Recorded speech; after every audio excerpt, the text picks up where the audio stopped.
না, আর আমি ছাড়বই না। কিন্তু পাঠশালার এই জায়গাটা তো আমার।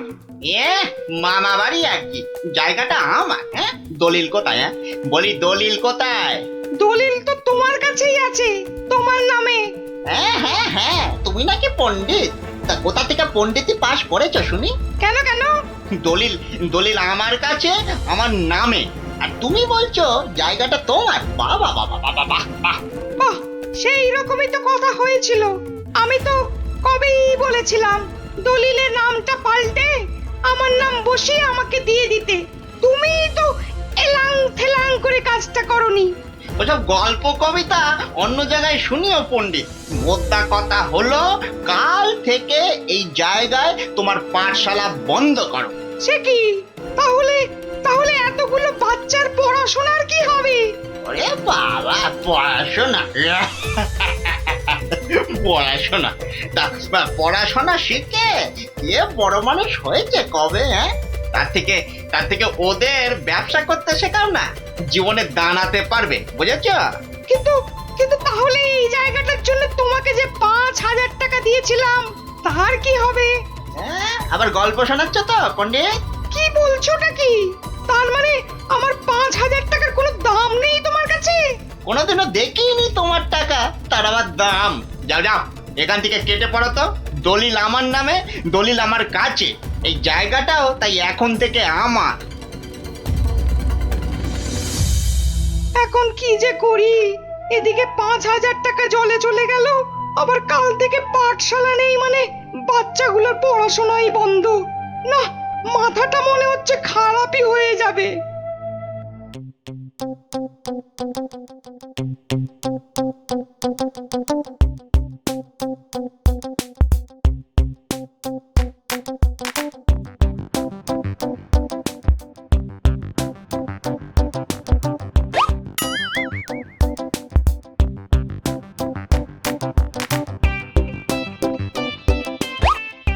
এই কিরে, তোরা এ সময় পাঠশালায় না থেকে এখানে বসে কেন? হ্যাঁ, আমাদের ছুটি দিয়ে দিয়েছে। মানে এই তো সবে গরমের ছুটি শেষ হলো। আরে না না না, গরমের নয়, এটা হলো এমনি এমনি ছুটি। কি ফাজলামো হচ্ছে? হ্যাঁ, যা যা যা, পাঠশালায় যা। সত্যি গো গোপাল দাদু, আমাদের পাঠশালা আজ ছুটি দিয়ে দিয়েছে। সে কি রে, কেন? আরে বাবা, পাঠশালায় আর থাকবে না তো ছুটি দেবে না? আমার যা আনন্দ হচ্ছে না, কি বলবো দাদু। চুপ কর, তোরা যে কি বলছিস আমার মাথায় কিছুই ঢুকছে না। আরে গোপাল দাদু, আমাদের পাঠশালাটা যে জায়গাটার উপর, সেটা নাকি পণ্ডিত মশাই নয় গো। তাহলে কার? সেটা আমরা না জানি না। মোদ্দা কথা হলো, ওটা যার জায়গা সেটা সে নিয়ে নিচ্ছে, আর তাই আমাদের পাঠশালা পড়াশুনো কিচ্ছু নেই। ইয়াহু! কিন্তু কিন্তু পণ্ডিত মশাই এখন কোথায়? উনি তো আমাদের ছুটি দিয়ে রাজসভার দিকে গেলেন। ও ঠিক আছে, তাহলে রাজসভার দিকেই যেতে হচ্ছে।